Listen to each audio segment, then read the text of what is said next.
स्वागत आहे आपलं आमच्या द आर एक्स प्रोफेसर या यूट्यूब चॅनलवर.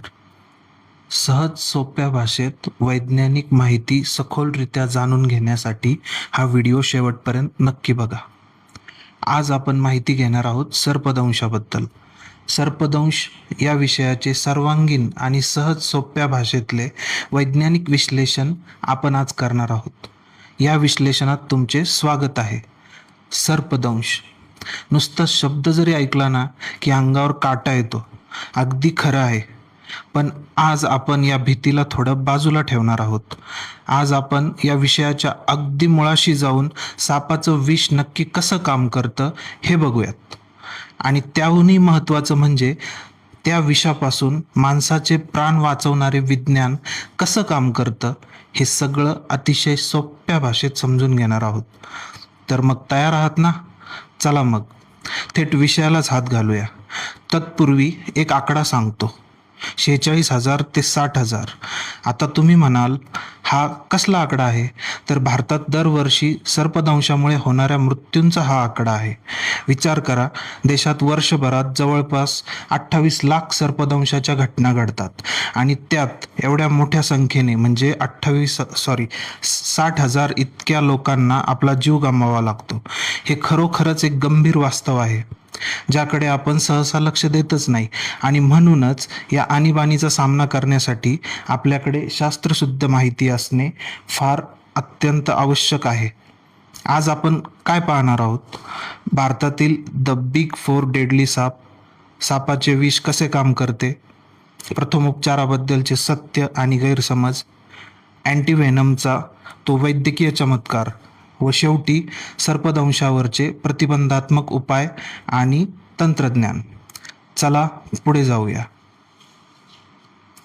तर या सर्व अनुक्रमणिकेची माहिती घेतल्यानंतर पहिला मुद्द्याला आपण हात घालूया. पहिला मुद्दा आहे द डेडली बिग फोर. एक लक्षात ठेवा, आपल्या आजूबाजूला दिसणारे बहुतांश साप हे पूर्णतः बिनविषारी असतात. परंतु भारत आणि श्रीलंकेचा विचार केला तर इथे वैद्यकीय आणीबाणी निर्माण करणाऱ्या आणि सर्वाधिक जीवितहानीला कारणीभूत ठरणाऱ्या विषारी सापांचा असा एक गट आहे. याच गटाला बिग फोर म्हणजेच द डेडली बिग फोर, जे की भारतातील 4 विषारी साप आहेत, त्यांना बिग फोर असं नाव दिलेलं आहे. आता यातली सर्वात रंजक आणि महत्त्वाची गोष्ट कोणती माहिती आहे? चला सांगतो.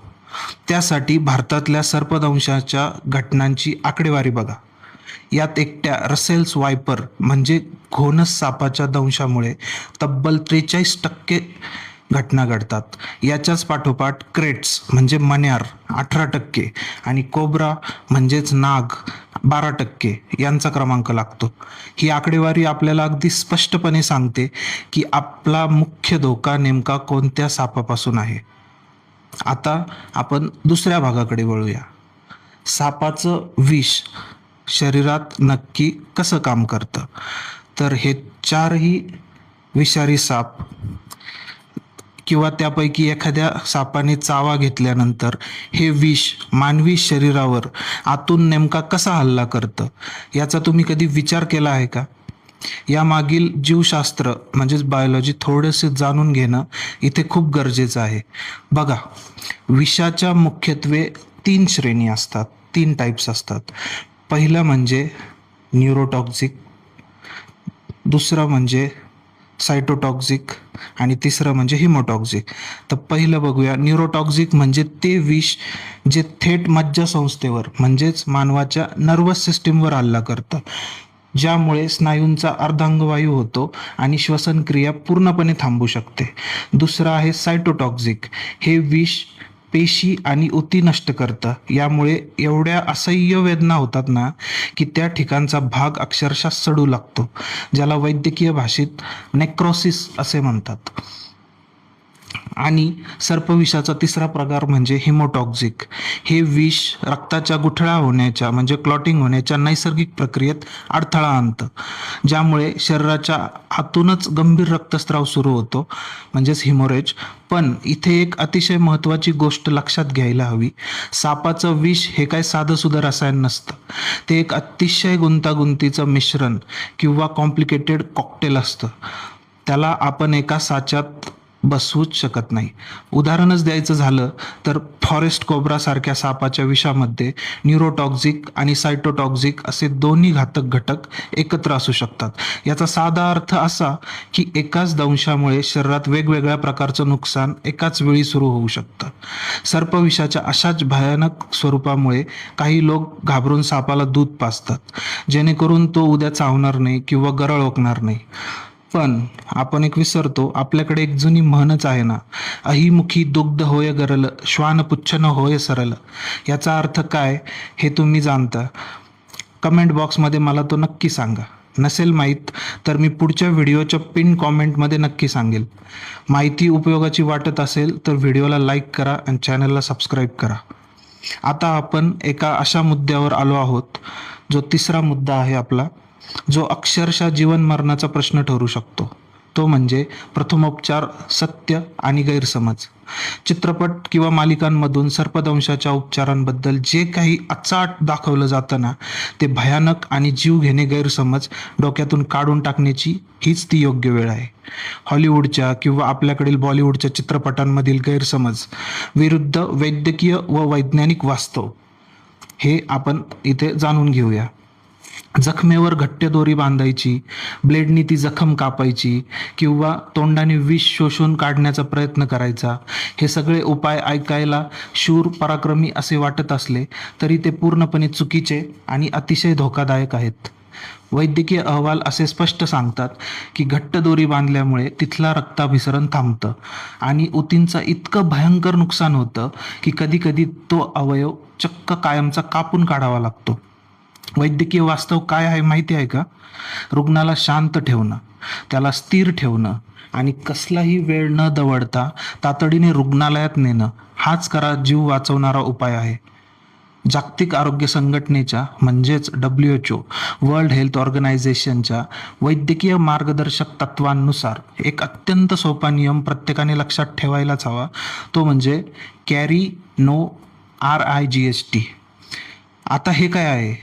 कॅरी म्हणजे रुग्णाला स्वतः चालू देऊ नका, त्याला उचलून न्या म्हणजे कॅरी करा. नो म्हणजे घट्ट दोरी बांधायची नाही, जखम कापायची नाही आणि विष ओढायचं नाही किंवा शोषायचं नाही. आणि RIGST म्हणजे तर रुग्णाला धीर द्यायचा, त्याचा तो अवयव स्थिर ठेवायचा. ताबडतोब रुग्णालयात जायचं आणि डॉक्टरांना सगळी लक्षणे अगदी अचूक सांगा. बस एवढंच करायचं. प्रथमोपचाराच्या बाबतीत आणखी एक अतिशय सूक्ष्म पण महत्त्वाची गोष्ट समजून घेणं अत्यंत आवश्यक आहे. बघा, कोब्रासारख्या न्यूरोटॉक्झिक सापाने दंश केला असेल तर तिथे प्रेशर इमोबिलायझेशन बँडेज बांधणं खूप उपयुक्त ठरू शकतं. पण जर तो दंश सायटोटॉक्झिक म्हणजे ऊती नष्ट करणारा असेल, मगाशी सांगितल्याप्रमाणे फॉरेस्ट कोब्रा किंवा इतर सायटोटॉक्झिक सापांचा विष असेल आणि तुम्ही तिथे दाब दिला किंवा बँडेज बांधलं, तर तिथल्या ऊतींचं नुकसान अधिक वेगाने व भयानक रूप घेऊन होऊ शकतं. म्हणूनच आपल्याला नेमकं काय चावलंय हे माहीत नसेल तर अज्ञानानं कोणतंही चुकीचं पाऊल उचलता कामा नये. आता आपण अशा एका विषयाकडे वळतोय जो खऱ्या अर्थाने वैद्यकीय चमत्कार आहे. आणीबाणीच्या म्हणजेच साप चावल्यानंतर उद्भवणाऱ्या मेडिकल इमर्जन्सीच्या प्रथम उपचारानंतर किंवा फर्स्ट एड नंतर आता आपण बघूया विज्ञानाने शोधलेल्या सर्वात प्रभावी उपाय कोणते आहेत किंवा कोणता आहे. तो सर्वात प्रभावी उपाय आहे अँटीव्हेनम किंवा ASV, अँटी स्नेक वेनम, ज्याला आपण प्रतिविष म्हणतो. हा एक चमत्कारच आहे. अँटीव्हेनमचा इतिहास खरोखरच थक्क करणारा आहे बरं का. 1886 मध्ये पहिल्यांदा ह्या ASVचा किंवा अँटी स्नेक वेनमचा वापर झाला. त्यानंतर 1901 मध्ये दक्षिण आफ्रिकेत स्थानिक अँटीव्हेनम विकसित करण्यात आलं आणि 1928 सालापर्यंत घोड्यांचा वापर करून याचं अगदी पद्धतशीर उत्पादन सुरू झालं. सापाचं अगदी थोडं विष घोड्याला द्यायचं आणि त्याच्या रक्तात तयार होणाऱ्या अँटीबॉडीजचा वापर करून हे जीवनदायी औषध बनवायचं. ही संपूर्ण प्रक्रिया खरोखरच एखाद्या चमत्कारापेक्षा कमी नाही. हा वैज्ञानिक चमत्कार आहे. या बाबतीत दोन अत्यंत महत्त्वाच्या संज्ञा किंवा कन्सेप्ट्स समजून घेणं गरजेचं आहे. एक म्हणजे पॉलिव्हॅलंट. पॉलिव्हॅलंट म्हणजे असं सिरम जे एकाच वेळी अनेक वेगवेगळ्या सापांच्या विषाला निष्प्रभ करतं आणि दुसरं असतं मोनोव्हॅलंट, जे फक्त एका विशिष्ट सापाच्या प्रजातीच्या विषावरच काम करतं. तुम्हाला माहिती आहे का, भारतात पॉलिव्हॅलंट सिरम वापरलं जातं आणि ते का वापरलं जातं? कारण आपण मगाशी ज्या द बिग फोर बद्दल बोललो ना, त्या 4ही महाभयंकर सापांच्या विषाला एकाच वेळी निष्प्रभ करण्याची ताकद या सिरममध्ये असते. कोणत्या? पॉलिव्हॅलंट सिरममध्ये. आता इथे वैद्यकीय शास्त्राची कमाल बघा. तुम्हाला कदाचित आश्चर्य वाटेल, पण अँटीव्हेनमचा डोस हा रुग्णाच्या वयावर किंवा शरीराच्या आकारावर अजिबात अवलंबून नसतो. तर तो कशावर अवलंबून असतो? तर शरीरात किती प्रमाणात सापाचं विष गेलं आहे त्यावर तो अवलंबून असतो. त्यामुळे एका लहान मुलालाही तोच डोस दिला जातो जो एका पूर्ण वाढ झालेल्या प्रौढ व्यक्तीला दिला जातो. कारण इथे आपला उपचार थेट त्या विषाच्या प्रमाणावर हल्ला करत असतो. आहे की नाही कमाल? आता शेवटच्या आणि अत्यंत महत्त्वाच्या टप्प्याकडे येऊया. प्रतिबंध आणि तंत्रज्ञान. असं म्हणतात ना, आजारपणावर उपचार करण्यापेक्षा तो टाळणं हे कधीही उत्तम. म्हणजे prevention is always better than cure. सर्पदंशाच्या बाबतीतही अगदी हाच नियम लागू होतो. आपल्या भारतात बहुतांश सर्पदंशाच्या घटना या रात्रीच्या वेळी किंवा शेतात काम करताना शेतकऱ्यांसोबत घडतात किंवा इतरांसोबत. त्यामुळे दैनंदिन जीवनात काही अतिशय सोपे बदल केले तरी आपला मोठा बचाव होऊ शकतो.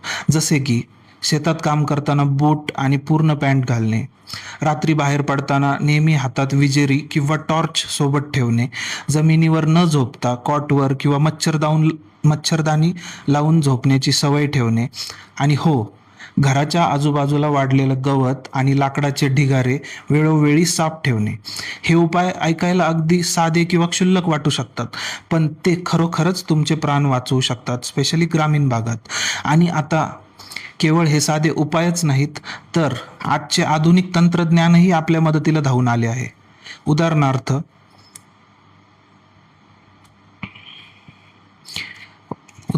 भारतात सर्पेंट नावाचं एक ॲप आहे. हे ॲप काय करतं, तर देशातील विषारी सापांच्या भौगोलिक वितरणाचा म्हणजे जॉग्राफिकल डिस्ट्रीब्युशनचा, म्हणजेच ते साप कुठे सापडतात याचा नकाशा दाखवतं.